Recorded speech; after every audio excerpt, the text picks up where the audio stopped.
ശ്രീനാരായണ ഗുരുദേവ തൃപാദങ്ങളിൽ എൻ്റെ സാഷ്ടാംഗ പ്രണാമം. ശ്രീ മങ്ങാട് ബാലേന്ദ്രൻ സാറിൻ്റെ ഗുരുദേവ കഥാസാഗരം ഭാഗം 43 അരുവിപ്പുറത്തെ പുലിപ്പാറ ഗുഹ. ഭാഗം 43 അരുവിപ്പുറത്തെ പുലിപ്പാറ ഗുഹ ഇവിടെ ആരംഭിക്കുന്നു. ദിക്ക് ഏതെന്നോ ദേശം ഏതെന്നോ ഭാഷ ഏതെന്നോ നോക്കാതെയുള്ള സഞ്ചാരമായിരുന്നു പലപ്പോഴും നാണുസ്വാമിയുടേത്. എപ്പോൾ എവിടെ എത്തണമെന്നുള്ള യാതൊരു മുൻ നിശ്ചയവും ആ യാത്രകൾക്കുണ്ടായിരുന്നില്ല. തിരുവനന്തപുരത്തിൻ്റെ തെക്കൻ ഭാഗത്തുകൂടി സഞ്ചരിച്ചു കൊണ്ടിരുന്ന ഒരവസരത്തിൽ നാണുസ്വാമി നെയ്യാറ്റിൻകരയ്ക്കടുത്തുള്ള പെരുമ്പഴുതൂർ എന്നൊരു ഗ്രാമത്തിലെത്തി. ചെറിയ ഊടുവഴികൾ മാത്രമുള്ള ഒരു ഉൾപ്രദേശമായിരുന്നു അത്. അങ്ങിങ്ങായി കൊച്ചു കൊച്ചു വീടുകൾ മാത്രമേ ഉണ്ടായിരുന്നുള്ളൂ.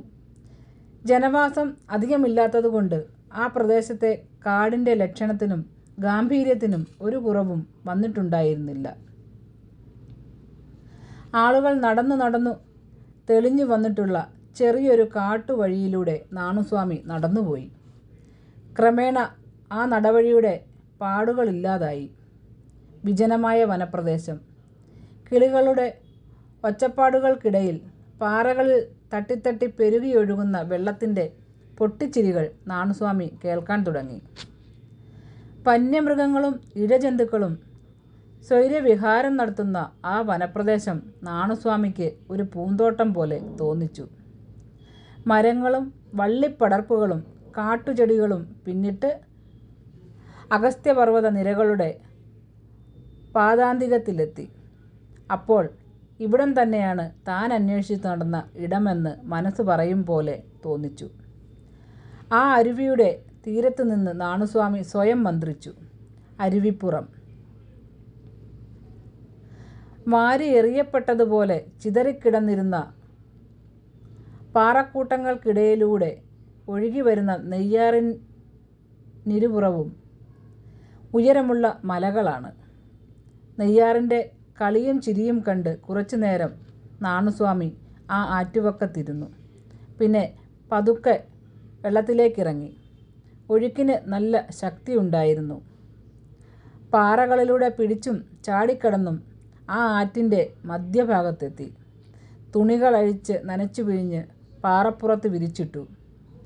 കുളി കഴിഞ്ഞപ്പോഴേക്കും അവയെല്ലാം ഉണങ്ങിക്കഴിഞ്ഞിരുന്നു. പിന്നീട് ആറ്റുവക്കത്തുകൂടി കുറച്ചു ദൂരം മുന്നോട്ട് നടന്നു. അവിടെ ആറ്റിലെ കുന്തി നിൽക്കുന്ന വലിയൊരു പാറക്കൂട്ടം കണ്ടു. അതിൻ്റെ ഒരു വശത്ത് ആറിനഭിമുഖമായിരിക്കുന്ന ചെറിയൊരു ഗുഹ ശ്രദ്ധയിൽപ്പെട്ടു.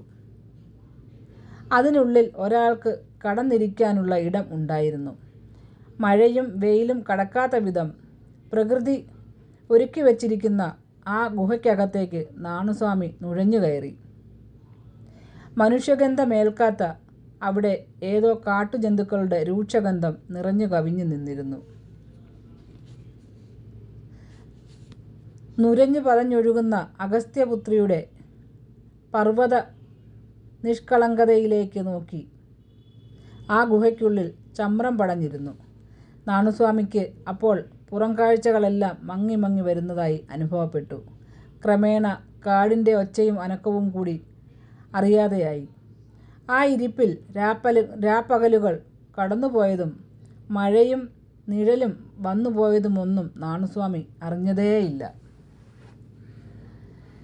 നാരായണ ഗുരുവേ എൻ്റെ സത്യപ്രകാശമേ നീ, പാരിൽ പ്രകാശമേകാൻ പിറന്നൊരു വാടാമലരല്ലേ നീ. നാരായണ ഗുരുവേ എൻ്റെ സത്യപ്രകാശമേ നീ, പാരിൽ പ്രകാശമേകാൻ പിറന്നൊരു വാടാമലരല്ലേ നീ. ശ്രീ മങ്ങാട് ബാലേന്ദ്രൻ സാറിൻ്റെ ഗുരുദേവ കഥാസാഗരം ഭാഗം 43 അരുവിപ്പുറത്തെ പുലിപ്പാറ ഗുഹ ഇവിടെ അവസാനിച്ചിരിക്കുന്നു. ഇതിൽ വന്നിട്ടുള്ള തെറ്റുകുറ്റങ്ങൾ സദയം ക്ഷമിക്കണമെന്ന് ഗുരുദേവനാമത്തിൽ അറിയിക്കുന്നു. നന്ദി, നമസ്കാരം. ഗുരുധർമ്മം വിജയിക്കട്ടെ.